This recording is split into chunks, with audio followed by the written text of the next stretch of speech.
श्रीमद् भागवत अष्टम स्कंद 11 अध्याय में भक्तगण आपको देवासुर संग्राम की समाप्ति कथा कहूंगा। आप उसको ध्यान पर सुने। श्री सुखदेव जी कहते हैं, परीक्षित, परम पुरुष भगवान की अहेतुक की कृपा से देवताओं की घबराहट जाती रही। उनमें नवीन उत्साह का संचार हो गया। पहले इंद्र, वायु आदि देवगण रणभूमि में जिन जिन दैत्यों से आहत हुए थे, उन्हीं के ऊपर अब वे पूरी शक्ति से प्रहार करने लगे। परम ऐश्वर्यशाली इंद्र ने बलि से लड़ते लड़ते जब उन पर क्रोध करके वज्र उठाया, तब सारी प्रजा में हाहाकार मच गया। बलि अस्त्र शस्त्र से सुसज्जित होकर बड़े उत्साह से युद्ध भूमि में बड़ी निर्भयता के से डटकर विचर रहे थे। उनको अपने सामने ही देखकर हाथ में वज्र लिए हुए इंद्र ने उनका तिरस्कार करके कहा, मूर्ख, जैसे नट बच्चों की आंखें बांधकर अपने जादू से उनका धन ऐंठ लेता है, वैसे तू माया की चालों से हम पर विजय प्राप्त करना चाहता है। तुझे पता नहीं कि हम लोग माया के स्वामी हैं। वह हमारा कुछ नहीं बिगाड़ सकती। जो मूर्ख माया के द्वारा स्वर्ग पर अधिकार करना चाहते हैं और उसको लाकर ऊपर के लोगों में ही धाक जमाना चाहते हैं, उन लुटेरे मूर्खों को मैं उनके पहले स्थान से भी नीचे पटक देता हूं। ना समझ, तूने माया की बड़ी बड़ी चालें चली हैं। देख, आज मैं अपने 100 धार वाले वज्र से तेरा सिर धड़ से अलग किए देता हूं। तो अपने भाई बंधुओं के साथ जो कुछ कर सकता हो करके देख ले। बलि ने कहा, इंद्र, जो लोग काल शक्ति की प्रेरणा से अपने कर्म के अनुसार युद्ध करते हैं, उन्हें जीत या हार, यश या अवयश अथवा मृत्यु मिलती ही है। इसी से ज्ञानी जन इस जगत को काल के अधीन समझकर न तो विजयी होने पर हर्ष फूल उठते हैं और न तो अपकीर्ति, हार अथवा मृत्यु से शोक के ही वशीभूत होते हैं। तुम लोग इस तत्व से अनभिज्ञ हो। तुम लोग अपने को जय पराजय आदि का कारण कर्ता मानते हो, इसीलिए महात्माओं की दृष्टि से तुम शोचनीय हो। हम तुम्हारे मर्मस्पर्शी वचन को स्वीकार ही नहीं करते, फिर हमें दुख क्यों होने लगा। श्री सुखदेव जी कहते हैं, वीर बलि ने इंद्र की इस प्रकार फटकारा। श्री सुखदेव जी कहते हैं, वीर बलि ने इंद्र को इस प्रकार फटकारा। बलि की फटकार से इंद्र कुछ झेप गए। तब तक वीरों का मान मर्दन करने वाली बलि ने अपने धनुष को कान तक खींचकर बहुत से बाण मारे। सत्यवादी देव शत्रु बलि ने इस प्रकार इंद्र का अत्यंत तिरस्कार किया। अब तो इंद्र अंकुश से मारे हुए हाथी की तरह और भी चिढ़ गए। बलि का आवेश न सहन कर सके। शत्रुघात इंद्र ने बलि पर अपने अमोघ वज्र का प्रहार किया। उसकी चोट से बलि पंख कटे हुए पर्वत के समान अपने विमान के साथ पृथ्वी पर गिर पड़े। बलि का एक बड़ा हितैषी और घनिष्ठ मित्र जम्बासुर था।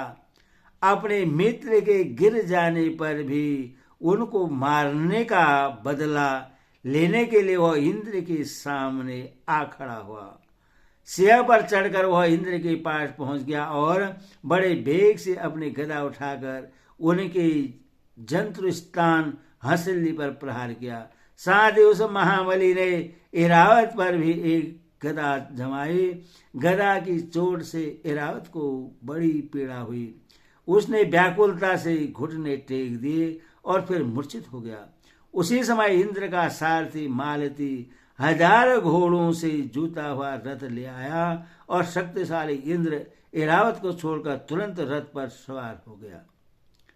दानव श्रेष्ठ जम्ब ने रणभूमि में मालती के इस काम की बड़ी प्रशंसा की और मुस्कुराकर चमकता हुआ त्रिशूल उसके ऊपर चलाया। मालती ने धैर्य के साथ उस ऐसा पीड़ा को सह लिया। तब इंद्र ने क्रोधित होकर अपने वज्र से जम्ब का सिर काट डाला। देवर्षि नारद जम्बासुर की मृत्यु का समाचार जानकर उसके भाई बंधु नमूची, बल और पाक झट पर रणभूमि में आ पहुंचे। अपने कठोर और मर्मस्पर्शी बाणों से उन्होंने इंद्र को बहुत कुछ बुरा भला कहा और जैसे बादल पहाड़ पर मूसलाधार पानी बरसाते हैं वैसे उनके ऊपर बाणों की झड़ी लगा दी। बल ने बड़े हस्त लाघव से एक साथ 1000 बाण जलाकर इंद्र के 1000 घोड़ों को घायल कर दिया। पाग ने 100 बाणों से मालती को और 100 बाणों से रथ के एक एक अंग को छेद डाला। युद्ध भूमि में यह बड़ी अद्भुत घटना हुई कि एक ही बार इतने बाण उसने चढ़ाए और चलाए। नमूची ने बड़े बड़े 15 बाणों से जिनमें सोने के पंख लगे हुए थे इंद्र को मारा और युद्ध भूमि में वह जल से भरे बादल के समान गरजने लगा। जैसे वर्षा काल के बादल सूर्य को ढक लेते हैं वैसे ही असुरों ने बाणों की वर्षा से इंद्र और उनके रथ तथा सारथी को भी चारों ओर से ढक दिया। इंद्र को न देखकर देवता और उनके अनुचर अत्यंत विहल होकर रोने चिल्लाने लगे। एक तो शत्रु ने उन्हें हरा दिया था और दूसरे अब उनका कोई सेनापति भी न रह गया था। उस समय देवताओं की ठीक वैसी ही अवस्था हो रही थी जैसे बीच समुद्र में नाव टूट जाने पर व्यापारियों की होती है, परंतु थोड़ी ही देर में शत्रुओं के बनाए हुए बाणों के पिंजड़े से घोड़े, रथ, ध्वजा और सारथी के साथ इंद्र निकल आए। जैसे प्रातःकाल सूर्य अपनी किरणों से दिशा, आकाश और पृथ्वी को चमका देते हैं वैसे इंद्र के तेज से सब के सब जगमगा उठे। वज्रधारी इंद्र ने देखा कि शत्रु ने रणभूमि में हमारी सेना को रोक डाला है। तब उन्होंने बड़े क्रोध से शत्रु को मार डालने के लिए वज्र से आक्रमण किया। परिषद अब 8 धार वाले पैने वज्र से उन दैत्यों के ही भाई बंधु को भी भयभीत करते हुए उन्होंने बल और पाक के सिर काट लिए। परिषद अपने भाइयों को मरा हुआ देख नमुच को बड़ा शोक हुआ। वह क्रोध के कारण आपे से बाहर होकर इंद्र को मार डालने के लिए जी जान से प्रयास करने लगा। इंद्र अब तुम बच नहीं सकते, इस प्रकार ललकारते हुए एक त्रिशूल उठाकर वह इंद्र पर टूट पड़ा। वह त्रिशूल फौलाद का बना हुआ था, सोने के आभूषणों से विभूषित था और उसमें घंटे लगे हुए थे। नमुची ने क्रोध के मारे सिंह के समान गरज कर इंद्र पर वह त्रिशूल चला दिया।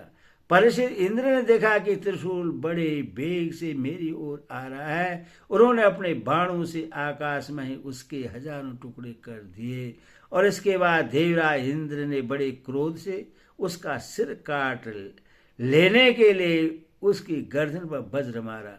यद्यपि इंद्र ने बड़े वेग से वह वज्र चलाया था, परंतु उस यशस्वी वज्र से उसके चमड़े पर खरोंच तक नहीं आई। यह बड़ी आश्चर्यजनक घटना हुई कि जिस वज्र ने महाबली वृत्रासुर का शरीर टुकड़े टुकड़े कर डाला था, नमुची के गले की त्वचा ने उसका तिरस्कार कर दिया। जब वज्र नमुची का कुछ न बिगाड़ सका तब इंद्र उससे डर गए। वे सोचने लगे कि देव योग से संसार भर को शेष में डालने वाली यह कैसी घटना हो गई। पहले युग में जब ये पर्वत पाखों से उड़ते थे और घूमते फिरते भार के कारण पृथ्वी पर गिर पड़ते थे, तब पर्दा का विनाश होते देखकर इसी वज्र से मैंने उन पहाड़ों की पाखें काट डाली थी। त्वष्टा की तपस्या का सार ही वृत्रासुर के रूप में प्रकट हुआ था। उससे भी मैंने इसी वज्र के द्वारा काट डाला था। और भी अनेकों दैत्य जो कुछ बलवान थे और किसी अस्त्र से जिनकी चमड़े को भी चोट नहीं पहुंचाई जा सकी थी, इसी वज्र से मैंने मृत्यु के घाट उतार दिए थे। वही मेरा वज्र मेरी प्रहार करने पर भी इस तुच्छ असुर को न मार सका, अतः अब मैं इससे अंगीकार नहीं कर सकता। यह ब्रह्मतेज से बना है तो क्या हुआ, अब तो निकम्बा हो चुका है। इस प्रकार इंद्र विषाद करने लगे।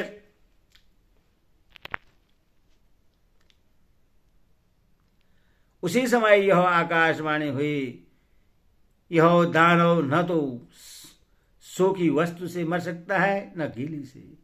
इससे मैं वर दे चुका हूं कि सूखी या गीली वस्तु से तुम्हारी मृत्यु न होगी। इसीलिए इंद्र, इस शत्रु को मारने के लिए अब तुम कोई दूसरा उपाय सोचो। उस आकाशवाणी को सुनकर देवराज इंद्र बड़ी एकाग्रता से विचार करने लगे। सोचते सोचते उन्हें सूझ गया कि समुद्र का फैन तो सूखा भी है गीला भी है, इसीलिए न उससे सूखा कह सकते हैं न गीला। अतः इंद्र ने उस न सूखे और न गीले समुद्र फैन से नमुची का सिर काट डाला। उस समय बड़े बड़े ऋषि मुनि भगवान इंद्र पर पुष्प की वर्षा और उनकी स्तुति करने लगे। गर्दह श्रोणी विश्वावसु तथा परावसु गान करने लगे। देवताओं की दुंदुभियां बजने लगी और नृत्यकियां आनंद से नाचने लगी। इसी प्रकार वायु, अग्नि, वरुण आदि दूसरे देवताओं ने भी अपने अस्त्रों से विवक्षियों को वैसे ही मार गिराया जैसे सिंह हिरनियों को मार डालते हैं। पर इधर ब्रह्मा जी ने देखा कि दानों का तो सर्वदा नाश हुआ जा रहा है। तब उन्होंने देवर्षि नारद को देवताओं के पास भेजा और नारद जी से वहां जाकर देवताओं को लड़ने से रोक दिया। नारद जी ने कहा, देवताओं, भगवान की भुजाओं की छत्र छाया में रहकर आप लोगों ने अमृत प्राप्त कर लिया है और लक्ष्मी जी ने भी अपनी कृपा कोर से आपकी अभिवृद्धि की है, इसीलिए आप लोग अब लड़ाई बंद कर दें। श्री सुखदेव जी कहते हैं, देवताओं ने देवर्षि नारद की बात मानकर अपने क्रोध के भेग को शांत कर लिया और फिर वे सब के सब अपने लोग स्वर्ग को चले गए। उस समय देवताओं के अनुसार उनकी यश का गान कर रहे थे। देवताओं के अनुसार उनके यश का गान कर रहे थे। युद्ध में बचे हुए दैत्यों ने देवर्षि नारद की संपत्ति से वज्र की चोट से मरे हुए बलि को लेकर अस्तांचल की यात्रा की। वहां शुक्राचार्य ने अपनी संजीवनी विद्या से उन असुरों को जीवित कर दिया जिनके गर्दन आदि अंग कटे नहीं थे, बचे रहे थे। शुक्राचार्य के स्पर्श करते ही बलि की इंद्रियों में चेतना और मन में स्मरण शक्ति आ गई। बलि यह बात समझते थे कि संसार में जीवन मृत्यु, जय पराजय आदि उलटफेर होते ही रहते हैं, इसीलिए पराजित होने पर भी उन्हें किसी प्रकार का खेद नहीं हुआ। हरि ओम तत्सद, हरि ओम तत्सद।